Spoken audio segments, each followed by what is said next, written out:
Good afternoon, everyone. This is Reading for Charity one more time. Only 3 more of these to go. So, this time round, Love in the Time of Cholera by Gabriel Garcia Marquez.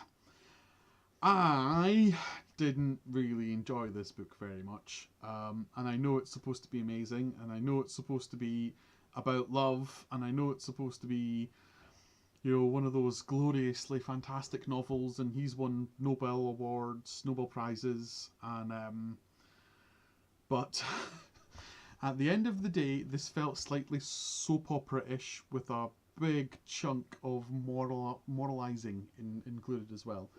So, essentially, it starts off all very Romeo and Juliet-ish, where Florentino and Fermina fall in love, and their love is forbidden by her father, and her father takes her away, and they declare their love for each other, and he swears that he will always love her and be faithful, and yada yada yada.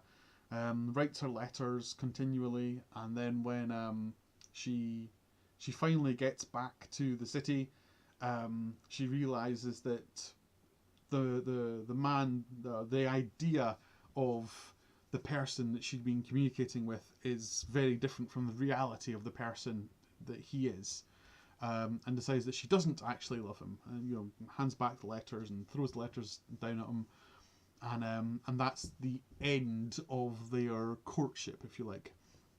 So there's one instance of love, which is the idealized version, the youthful love, the idea that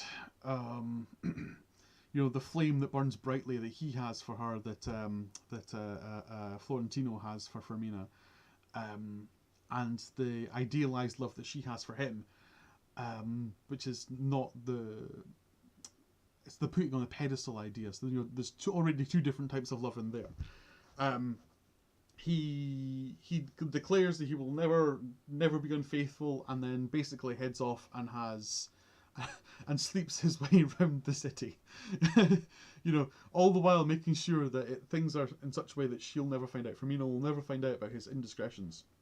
Despite the fact that he owes her nothing and she owes him nothing, the idea of his love that he has for her means that he has to hide his indiscretions.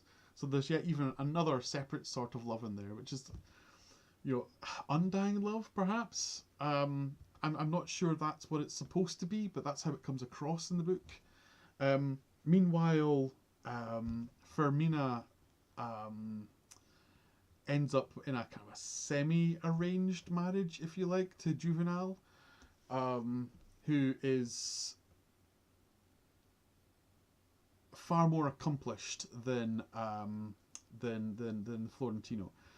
He's a doctor. He works with cholera victims.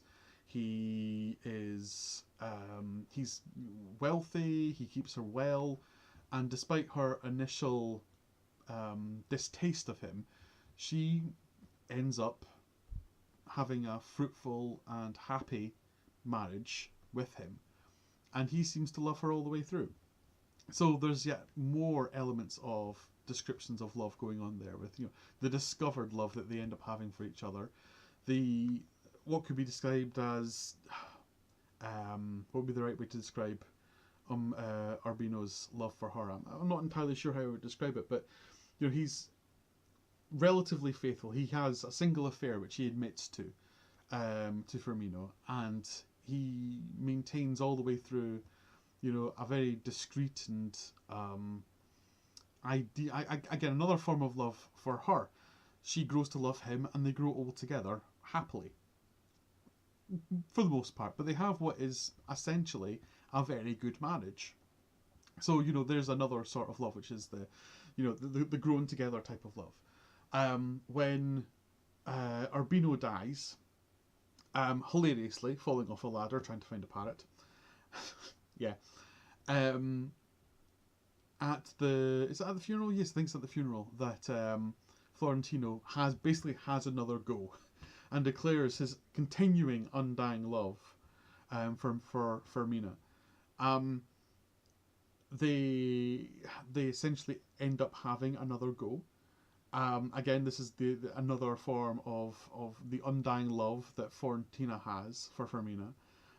They attempt to live together like they never had an opportunity to do back when they were young, and in the end, they do form a form of form. They do form a type of love at the end, where they basically, you know, having already been old, they get the love at the end, and it feels much more like love as companionship at the end rather than love as in lovers. So there's yet another separate form of love in there.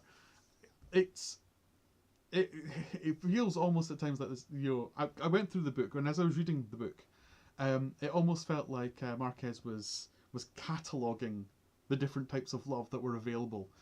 So here's this type of love I've thought about. Tick. All right, okay, I've described that one. Here's this other type of love I've come across. Tick. I've described that one too. I'm going to have a very small list of characters, and 3 of them are going to inhabit all of the different types of love. All it was missing was a dog, really. Like someone just needed to have a dog sidekick who they loved wholeheartedly and who have had the full gamut. So, yeah, I found it a little bit soap opera-y. I found it a little bit moralizing. I found it a little bit obvious. I didn't feel that the book led you to the realizations of what it was trying to describe, of all the different types of love and poking at the loves. And I'd forgotten another one. Yeah, so because of the whole Urbino is a doctor and he tends mostly to cholera, there is a whole section which kind of implies that love can also be an illness. You can be love sick, if you like, but not just love sick for a person, but that love makes you do strange things. It alters your brain chemistry to do other stuff. There was that one as well. I'm getting off the topic, but yeah, it doesn't lead you to the realization that this is what it's talking about. I don't think it's particularly clever in that respect. It does feel much more like it starts off with a catalogue of different types of love, and then it just goes through the book ticking each one of them off, and wedged into the story about a group of people getting older. So I'm already over 7 minutes, and I've tried to keep this to 5. Should you read this book? I wasn't that impressed by this novel. I wasn't impressed by Love in the Time of Cholera at all. I know it's supposed to be a lovely, lovely book about love. I felt much more clinical than that. So maybe you should read it. I didn't enjoy it that much. Maybe I'm a little bit more cynical than I should be at this stage with all these books. But I thought I wasn't that great. And because I've not got any other Marquez stuff, maybe some of his other ones are better. Certainly the ones he won Nobel Prize for. But yes, it's not a bad book. I'm not saying this is a bad book. It's certainly not List of the Lost or Animal or any of those ones. It's not a bad book. It just felt very clinical to me. So you get what you might get something out of this that I didn't, but I didn't get much out of it. Okay, next up is going to be Silver. This has no good cover. So Silver, which is a story about fishing, which my father-in-law wanted me to read. So that's going to be the next one. Until then, thank you very much for watching. Thank you very much for listening. Good evening.